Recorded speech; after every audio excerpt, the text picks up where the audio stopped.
In the autumn of 79 AD, Pompeii was a thriving Roman city of 20,000 souls. A prosperous port on the Bay of Naples, it stood in the shadow of Mount Vesuvius, a mountain the Romans did not recognize as a volcano. For centuries it had been dormant, its slopes verdant and fertile, giving no warning of the catastrophe to come. In this video, I use modern AI tools to reconstruct what life looked like in Pompeii during its final hours, bringing together archaeological evidence, recent discoveries from the Regio V excavations, and historical accounts to recreate a world that would soon be frozen in time. October 24, 79 AD. Dawn breaks over Pompeii. The streets are already coming to life. Merchants roll up the shutters of their tabernae, preparing for another day of commerce. The scent of fresh bread mingles with the pungent smell of garum, the fermented fish sauce that Romans prized above all other condiments. This is the Via dell'Abbondanza, Pompeii's main commercial artery. The street is narrower than you might imagine, just 4 to 5 meters wide. The stepping stones you see crossing the road served a dual purpose. They allowed pedestrians to cross without stepping in the wastewater and refuse that flowed down the streets, while leaving gaps for cartwheels to pass through. The buildings rise 3 or 4 stories on either side, their facades painted in rich reds and ochres. Many project outward as they climb, the upper floors jutting over the street below, creating shadows and pockets of shade. This overhang was typical of Roman urban architecture, maximizing living space in a densely packed city. Here we are in one of Pompeii's most remarkable recent discoveries, the Thermopolium of Regio V, excavated in 2019 and 2020.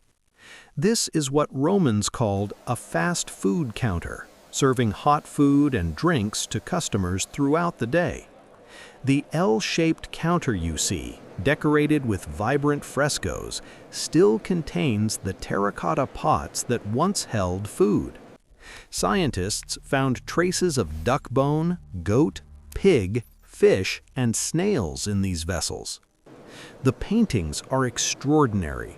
You can see a nymph riding a seahorse, and on the side, a chained dog, likely a warning about the establishment's own guard dog. This wasn't just a place to grab a quick meal, it was a social hub where artisans, laborers, and merchants gathered to eat, drink, and exchange the news of the day. Behind the counter is evidence of storage rooms and living quarters. The owner would have lived upstairs, watching over their business from windows overlooking the street below. In one corner, archaeologists found an altar dedicated to the household gods, the Lares, who were believed to protect the home and business. Walking through Regio V, we pass the House of the Lararium, a middle-class dwelling recently excavated. The frescoes here are still vivid, bold reds, deep blues, and golden yellows depicting mythological scenes and garden landscapes. In the tablinum, the formal reception room, a Lararium shrine stands adorned with painted serpents, symbols of prosperity and protection. The household furniture tells us about daily life. There are bronze vessels for washing, oil lamps made of terracotta, a small wooden table with carved legs. In the corner sits an iron brazier, still containing charcoal. This detail is crucial. It suggests the eruption occurred not in August, as tradition long held, but in late October, when Romans would have needed heating against the autumn chill. For the inhabitants of Pompeii, minor earthquakes had become routine. Ever since the devastating quake of 62 AD, which had damaged much of the city, tremors were a fact of life. In the 4 days before the eruption, seismic activity intensified, but no one understood what it meant. The city was still recovering from that earthquake 17 years earlier. Everywhere you look, there were signs of reconstruction. Some wealthy villas remained in ruins, their owners having abandoned them or lacking funds for repairs.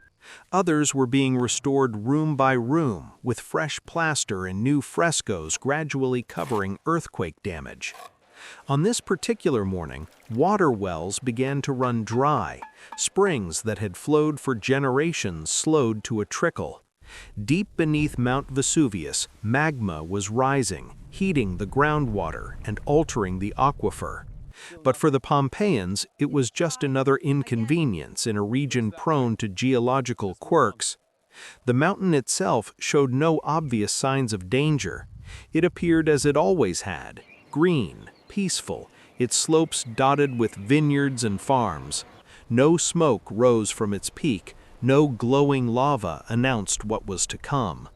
The Vesuvius of 79 AD was not the bare, cone-shaped volcano we see today. That form was created by the eruption itself. The Forum is the political and economic heart of Pompeii. Surrounded by colonnades, it serves as marketplace, civic center, and religious precinct all at once. Today, it's crowded with vendors selling autumn's bounty, chestnuts, walnuts, pomegranates, and freshly pressed olive oil. Wine merchants display their newest vintage. The harvest is just finished, and the wine is still young and fermenting. Archaeological analysis of sealed amphorae found in the ruins confirms this timing. The presence of sealed grape must, partially fermented, points strongly to a late October date for the eruption, not the traditional August 24th. The buildings surrounding the Forum represent Roman civic life at its height. The Temple of Jupiter dominates the northern end, though it remains damaged from the earthquake of 62 AD. To the east stands the Basilica, where legal cases are heard and business contracts are sealed. The Macellum, the city's main food market, occupies the northeastern corner, its central courtyard open to the sky. Political graffiti covers many walls. "Vote for Marcus Cyrenius for a deal," one inscription demands. Another promotes a different candidate. The goldsmiths recommend Gaius Cuspius for duumvir. These painted advertisements reveal a vigorous local democracy where craftsmen's guilds, merchants' associations, and neighborhood groups actively campaigned for their preferred candidates. As the day grows warmer, Pompeians head to the public baths. The Forum baths, the most central of the city's bath complexes, are already busy. Men and women bathe separately, using different entrances and facilities within the same building. Inside the men's section, we enter the apoditorium, the changing room, where bathers leave their clothes in niches along the walls. The walls are decorated with stucco reliefs of athletes and warriors. Moving through to the tepidarium, the warm room, bathers prepare their bodies for the hot bath ahead. They apply olive oil to their skin, which they'll later scrape off with a curved metal tool called a strigil, removing dirt and dead skin. The caldarium, the hot room, is heated by a hypocaust system. Hot air from a furnace flows beneath the raised floor and through spaces in the walls, warming the entire room. A large bronze basin of hot water sits in an alcove, and a cold water basin for rinsing occupies the opposite corner. The contrast between hot and cold was believed to be healthful, invigorating the body. This is more than just bathing, it's social ritual, a daily gathering where business deals are made, gossip is exchanged, and friendships are maintained. Senators bathe alongside freedmen, merchants alongside laborers. The baths are one of the few places where Pompeii's rigid social hierarchy softens, at least temporarily. Outside, in the palestra adjacent to the Stabian baths, young men wrestle and practice athletics under the afternoon sun. The sand of the exercise ground is raked smooth each morning, ready for the day's training. Soon, this ground will be buried under meters of volcanic ash. Pompeii's amphitheater is one of the oldest permanent stone amphitheaters in the Roman world, built around 70 BC. It could seat 20,000 spectators, the entire population of the city, drawing crowds from surrounding towns as well. Today, there are no games scheduled, but the structure looms large in daily life. When games are held, the entire city transforms. Vendors set up stalls outside the entrances, selling food, wine, and souvenirs. Gladiators' images are painted on walls throughout the city, advertising upcoming matches. Graffiti left by spectators still survives. The Thracian fighter Celadus is the girl's heartthrob. Inside, the amphitheater is a marvel of engineering. Its elliptical design ensures good sightlines from every seat. Beneath the arena floor, there are no elaborate underground passages like in the Colosseum, which wouldn't be built for another decade. Instead, temporary wooden structures and cages hold animals before they're released into the arena. The games are brutal: gladiatorial combat, animal hunts, public executions, but they're also enormously popular, a shared experience that binds the community together. Pompeii's amphitheater was the site of a notorious riot in 59 AD, when spectators from Pompeii and the rival town of Nuceria fought each other, resulting in many deaths. The Senate in Rome banned gladiatorial games in Pompeii for 10 years as punishment. Religion permeates every aspect of Pompeian life. The city is home to numerous temples dedicated to various gods. The Temple of Apollo, one of the oldest in Pompeii, stands on the western side of the Forum. The Temple of Isis, goddess of fertility and magic, draws worshippers from across the social spectrum. Its priests, many of them freedmen, conduct elaborate rituals behind walls decorated with Egyptian motifs. But religious life is not confined to public temples. Every home has its laurarium, a shrine to the household gods. These lares protect the family, ensure prosperity, and maintain harmony within the household. Daily offerings of wine, incense, and small portions of food are made at these domestic altars. On October 24th, some Pompeians may have been preparing for the festival of Mundus Patet, when the boundary between the living and the dead was believed to thin. Others might have been observing the Armilustrium, a purification ceremony for weapons and military equipment. The exact religious calendar depends on whether we're in August or October, a debate that continues among scholars. What's certain is that no prayers, no sacrifices, no rituals could have prepared the Pompeians for what was coming. Their gods would not save them. The mountain that had loomed peacefully over their city for generations was about to destroy it. As the sun begins to set, Pompeii's character changes. Oil lamps are lit in homes and businesses, casting a warm, flickering glow through doorways and windows. The busiest part of the day is passing. Shops begin to close, merchants tally their daily earnings, and families gather for the evening meal. In wealthier homes, slaves prepare elaborate dinners. In the triclinium, the dining room, couches are arranged around a central table. Diners will recline on these couches, eating with their fingers and conversing late into the night. The menu might include dormice stuffed with nuts, roasted boar, fish sauce-dressed vegetables, and honey-sweetened wine.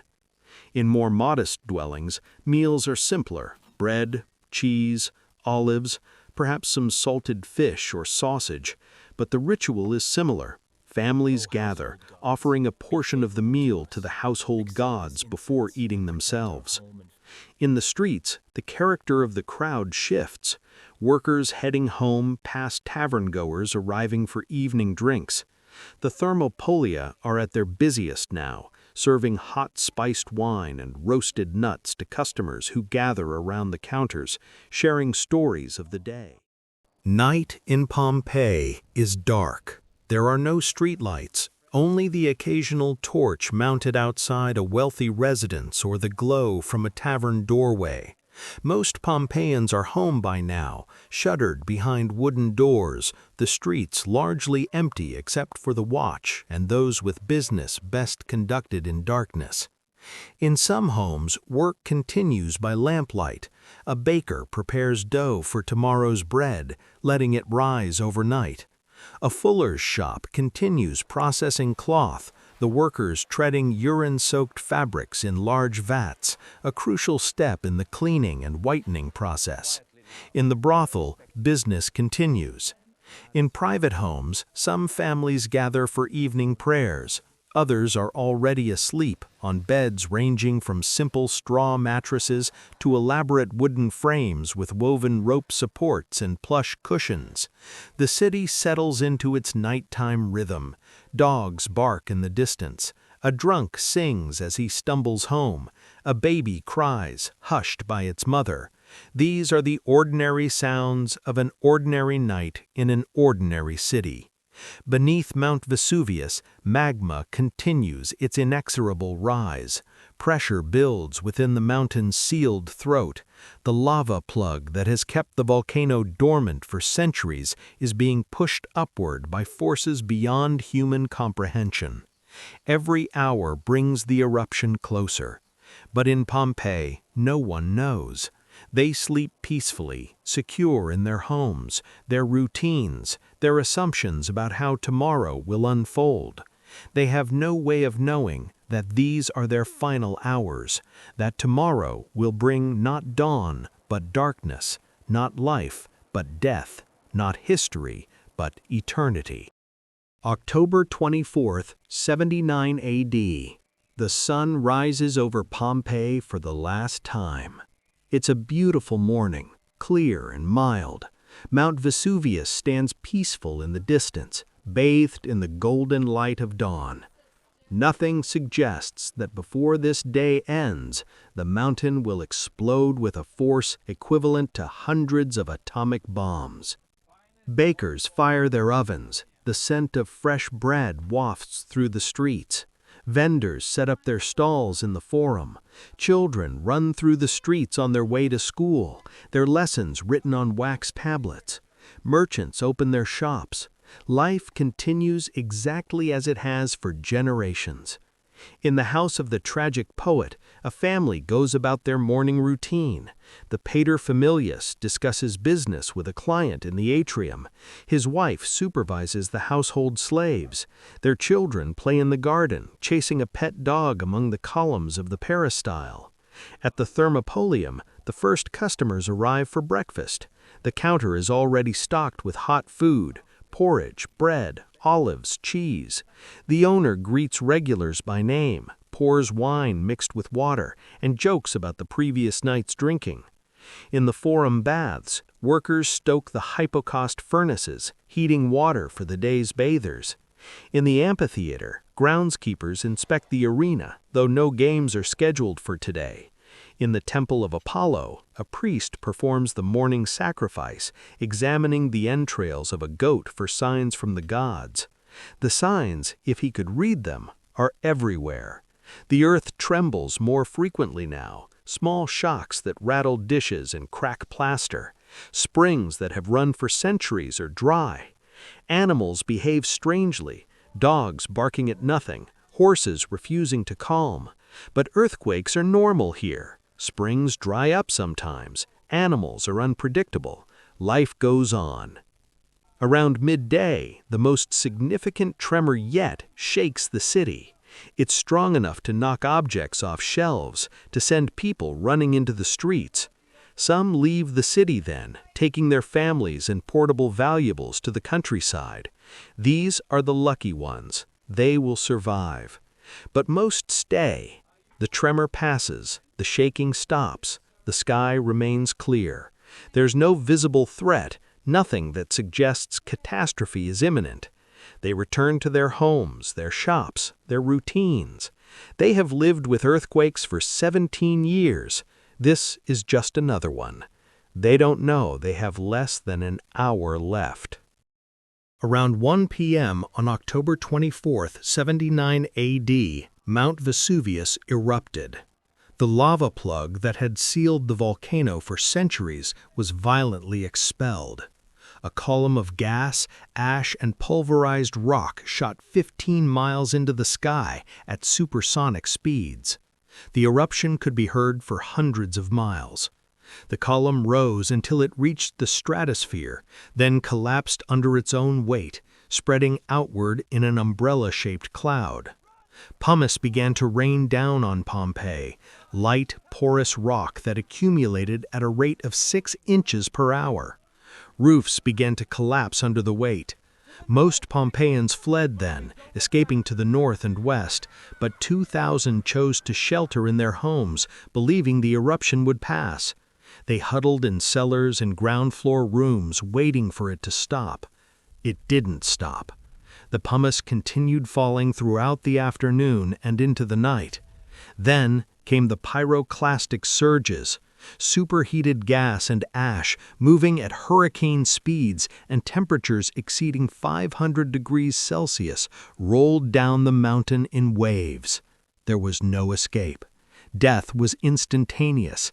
Bodies weren't burned or crushed. They were flash-heated, their tissues vaporizing, their muscles contracting into the fetal positions we see in the casts today. Pompeii was buried under 4 to 6 meters of volcanic material. Herculaneum, closer to Vesuvius, was engulfed by pyroclastic flows that carbonized everything organic. 1,800 years would pass before these cities saw sunlight again. Standing here, looking at these reconstructions of a world frozen in time, it's impossible not to feel the weight of what was lost. These were real people living real lives, no different from ours in their hopes, fears, routines, and assumptions about tomorrow. They had no way of knowing that their tomorrow would never come. The tragedy of Pompeii is not just that a city was destroyed, it's that life was interrupted in mid-sentence. A loaf of bread left in the oven, a dog chained in a courtyard, a family huddled together in a final embrace. These are the details that pierce through centuries, that make Pompeii not just a historical site, but a memorial to human fragility. In 79 AD, Pompeii was a thriving city at the height of Roman civilization. 24 hours later, it was a tomb. And now, 2,000 years on, it speaks to us across time, reminding us that empires fall, cities crumble, but the human story endures. If there's another ancient city, another moment in history, or another lost world you'd like to see brought back to life, let me know in the comments. I'd love to continue this journey into the past with you. Thank you for watching.